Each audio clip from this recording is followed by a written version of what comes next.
বলিউডের cinema ban করার জন্য এক শ্রেণীর মানুষ রয়েছে যারা কিনা বলিউডের যে কোনো সিনেমা রিলিজ হলেই তারা চেল্লাতে থাকে যে যাতে দর্শক সেই সিনেমাটিকে ইগনোর করে। কিন্তু বলিউডে এমন দুজন মানুষ রয়েছে যাদের কথা আসলে এই শ্রেণীর মানুষদের কিন্তু মুখ একেবারেই বন্ধ হয়ে যায়। রণবীর কাপুর আর আলিয়া ভাট এই দম্পতি যেন ট্যালেন্ট একেবারে সঙ্গে নিয়ে জন্মেছে। যেমন রণবীর কাপুর 2023 সালে অ্যানিমেলের মাধ্যমে সমস্ত দর্শকদের কিন্তু ঝটকা দিয়েছেন, সেই সেম ঝটকা কিন্তু দিতে চলেছেন আলিয়া ভাট 2024 সালে তার সিনেমা জিগরাকে নিয়ে। আলিয়া ভাটের নতুন সিনেমা জিগরা তার ট্রেলার রিলিজ হয়েছে। কিছুদিন আগে এই সিনেমাটির একটি টিজার রিলিজ করা হয় এবং টিজারের টাইমটা একটু বেশি হওয়ার কারণে অনেকে মনে করেছিল যে এটি হয়তো সিনেমাটির ট্রেলার, কিন্তু না, সেটি টিজারই ছিল। অবশেষে 26 তারিখে সিনেমাটির অফিসিয়াল ট্রেলার লঞ্চ করা হয় আর এই ট্রেলারটি ছিল পুরো 3 মিনিটের। এই 3 মিনিটের ট্রেলারটি দেখার পর আমার সত্যিই মনে হয়েছে যে জিগরা সিনেমাটি পারবে অ্যানিমেলকে টক্কর দিতে। অ্যানিমেল সিনেমাতে ছিল অনেক ইমোশন, অনেক অ্যাকশন আর বাবার জন্য অনেক ভালোবাসা আর একজন খাতারনাক ভিলেন যাকে কিন্তু দর্শক খুব ভালোভাবে মানিয়ে নিয়েছিল। ঠিক সেম ঘটনায় দেখানো হয়েছে জিগরা ট্রেলারে। একমাত্র বোন যে কিনা নিজের ভাই ও নিজের পরিবারের জন্য একজন নয় একাধিক লোকের সঙ্গে লড়াই করতে প্রস্তুত এবং যা শেষ পরিণতি হয় কিন্তু দেশের বিরুদ্ধে লড়াই। তবে এই জিগরা ট্রেলারটি দেখার পর আমার মনে হচ্ছে এটি অ্যানিমেলের থেকে আরো একটা এগিয়ে। কেন বলছি, যে সিনেমাটিতে একটি জেলের সিন দেখানো হয়েছে যেখানে তার ভাই জেলের মধ্যে বন্দী, সেইখান থেকে কিভাবে ছাড়াবে এটা মাথায় আসতে আসতে সে কিন্তু পুরো জেলটাকে উড়িয়ে দেয়। এমন বড় কাণ্ড একজন মহিলা কিভাবে করলো সেটি দেখাতে কিন্তু আমাদের অনেক সাসপেন্স ও থ্রিলার দেখা মিলতে পারে এই সিনেমাতে। আর আমার মনে হচ্ছে সিনেমাটির শেষে অনেক বড় টুইস্ট আমাদের জন্য অপেক্ষা করছে। সত্যি কথা বলতে এমন সিনেমা কবে দেখেছি আমার মনে পড়ে না, যেখানে একজন নায়িকা নায়ককে বাঁচাতে পুরো দেশের বিরুদ্ধে লড়াই করতে চলেছে। আর ট্রেলারটিতে শুধুমাত্র যুদ্ধ নয় বরং বিশ্বযুদ্ধকে দেখানো হয়েছে, যেখানে একটি মাত্র মহিলা চরিত্রকে ভাবা আমাদের পক্ষে একেবারেই অসম্ভব। ট্রেলারটি দেখার পর তার কালারফুল সিনগুলো দেখার পর আমার মনে হচ্ছিল যেন আমি কোনো হলিউডের সিনেমা ট্রেলার দেখছি। সব থেকে ভালো লেগেছে ট্রেলারটির ব্যাকগ্রাউন্ড মিউজিক। পুরো 3 মিনিটের ট্রেলার ছিল আর ব্যাকগ্রাউন্ড মিউজিক এমনই সুন্দর ছিল যে পুরো 3 মিনিট সময় কখন পার হয়ে গেছে সেটি আমি বুঝতেই পারিনি।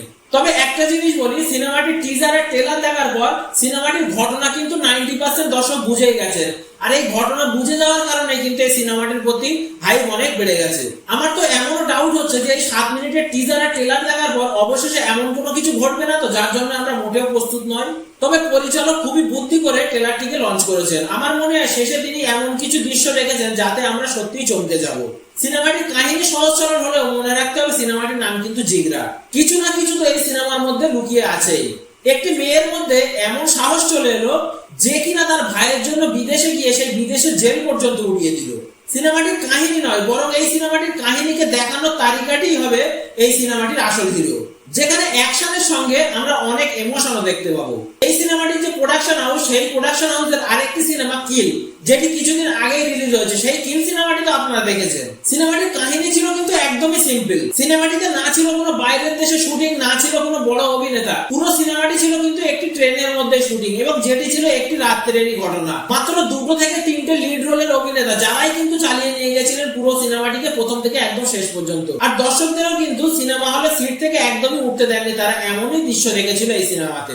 সিনেমাটির এমন ভায়োলেন্স দৃশ্য, এমন রক্ত, এমন খুন খারাপি মানুষ দেখবে কেউ ধারণাই করতে পারেনি। আমার মনে হচ্ছে ঠিক সেম ঘটনায় আবার রিপিট হতে চলেছে জিগরার মাধ্যমে। তবে একটা কথা বলি, সিনেমাটির প্রধান চরিত্র মহিলা বলে সিনেমাটিকে সহজে নেওয়া যাবে না, কারণ এই আলিয়া ভাটও কিন্তু স্পাই ইউনিভার্সের একজন সদস্য হতেই চলেছেন। স্ত্রী 2 দেখার পর যদি শ্রদ্ধা কাপুরকে আমরা একদম টপ পজিশনে রাখি, তাহলে জিগরা সিনেমাকে দেখার পর আলিয়া ভাটকেও আমাদের সেই সেম জায়গায় জায়গা দিতে হতে পারে। অনেকে একসময় বলেছিল আলিয়া ভাট শুধুমাত্র ফ্যাশন শো আর সাইড রোলই করতে পারবেন। এই জিগরা সিনেমাটির ট্রেলারই তাদের মুখ বন্ধ করে দেওয়ার জন্যই যথেষ্ট। কন্টেন্টের দিক থেকে তো আলিয়া ভাট জিতে যাবেন এটা শিওর, কিন্তু বক্স অফিসে কাঁটা হয়ে দাঁড়াবেন রাজকুমার রাও তার নতুন সিনেমা নিয়ে, যার নাম হলো বিকি বিদ্যা কা বউবেলা প্যাক। এটি কিন্তু একটি কমেডি ফ্যামিলি ঘরানা সিনেমা। যারা একটু ঝটকা মারা সিনেমা পছন্দ করে তাদের জন্য একদম টপ পজিশনে থাকবে এই জিগরা সিনেমাটি, আর যারা কমেডি সিনেমা পছন্দ করে তাদের জন্য তো রাজকুমার রায়ের সিনেমাটি তো থাকলোই। তো দেখা যাবে সেই সময় বক্স অফিসে কে এগিয়ে থাকে, রাজকুমার রাও নাকি আলিয়া ভাট। আজকের ভিডিওটি এই পর্যন্ত ছিল, দেখা হচ্ছে পরের ভিডিওতে।